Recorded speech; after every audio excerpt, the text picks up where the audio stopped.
Donald Trump devient le nouveau président des États-Unis. Il faut qu'on en parle. La victoire de Trump, c'est le symbole d'un retour de bâton cinglant contre une propagande progressiste omniprésente. Est un signal clair. Les gens en ont assez de se faire dicter quoi penser, quoi dire, comment vivre. Ce qui est en jeu ici, ce n'est pas tant un plébiscite pour Trump que le refus massif de l'agenda insidieux imposé par une gauche idéologique, prête à tout pour imposer ses valeurs, sans jamais accepter la moindre remise en question. Et là, c'est le message qui est marquant. Le public n'adhère plus à ce matraquage moral. Depuis des années, la machine de la bien-pensance nous submerge. À chaque coin de rue, dans chaque publication médiatique, sur chaque réseau social, le discours progressiste s'impose comme une norme, un dogme. Quiconque ose émettre un doute, questionner ou critiquer cette idéologie se voit immédiatement étiqueté, marginalisé. Il parle de tolérance, mais ne tolère aucune opposition. Il parle de diversité, mais rêve d'un monde uniforme, où tout le monde penserait comme eux. Ce contrôle étouffant de la pensée ne passe plus, et c'est là que le choix de Trump en tant que président devient révélateur. Trump, avec ses frasques, ses contradictions et son discours brut de décoffrage, n'a rien d'un modèle de probité ou de vertu, mais il incarne, malgré lui, ce désir de dire non à l'injonction permanente d'un progressisme autoritaire. Le peuple ne s'est pas tourné vers Trump par passion ou conviction pour sa personne, mais par rejet d'une classe politique et médiatique sourde à leur réalité. Les citoyens sont fatigués d'être considérés comme des imbéciles qu'on doit rééduquer, de simples marionnettes de la bien-pensance à qui l'on dit ce qui est bien ou mal. Ce retour de flamme contre la gauche est à la fois un cri d'alerte et un espoir. Les gens prennent conscience de la manipulation médiatique, de l'hypocrisie qui règne dans les cercles progressistes. Ils ne veulent plus de discours enjoliveurs, ils veulent du concret, de la sincérité. Parce que en s'acharnant à discréditer leurs opposants en les traitant de fascistes ou de déplorables, les élites de gauche n'ont fait que créer une fracture béante avec le peuple. Cette attitude condescendante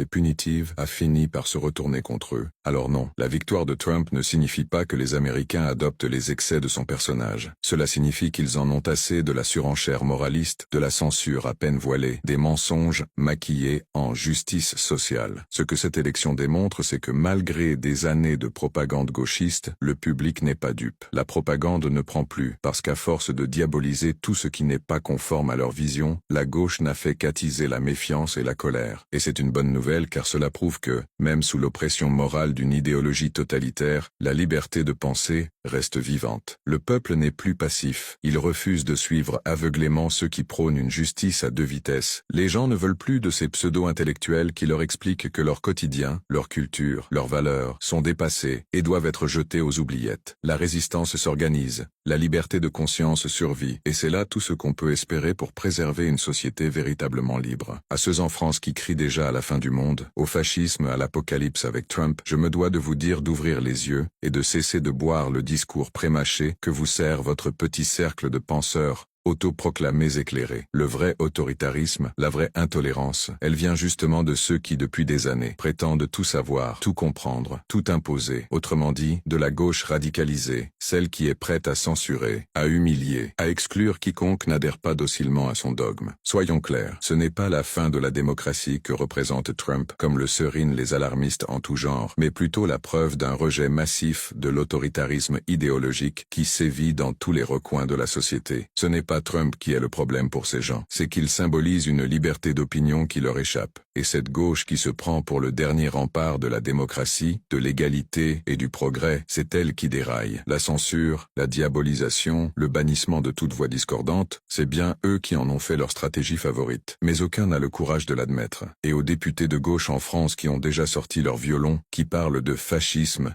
et de danger pour la démocratie, regardez-vous bien dans un miroir. Le véritable danger, c'est cette gauche prétentieuse et hypocrite, qui impose un discours unique, réduit toute opposition au silence, et se permet de dicter la moralité à tout un pays. C'est cette gauche-là qui a créé les fractures que l'on constate aujourd'hui en traitant de fachos ou de populistes tous ceux qui osaient simplement ne pas être d'accord avec elle. Trump, avec toutes ses imperfections, est le symptôme d'un rejet populaire de cette dictature morale. Ce n'est pas parce que les gens soutiennent un homme sans défaut, c'est qu'ils n'en peuvent plus de cette inquisition moderne menée par des élites déconnectées, et au lieu de se remettre en question, au lieu de réfléchir à la manière dont ils en sont arrivés à perdre tant de crédibilité, les politiques de gauche préfèrent accuser le peuple d'être d'être mal informés, manipulés, bêtes, racistes. Voilà la vraie arrogance. Le vrai fascisme aujourd'hui, il ne porte pas de drapeau, il n'envoie pas les chars dans les rues. Non, il s'installe insidieusement, derrière les écrans, dans les médias, les réseaux sociaux, les écoles, dans les lois de censure déguisées en lutte contre la haine. C'est un fascisme mou, un fascisme du langage, du contrôle des esprits. Et ce fascisme-là, il a été mis en déroute par l'élection de Trump, car elle prouve que le peuple n'est plus dupe, que la propagande bien pensante a ses limites,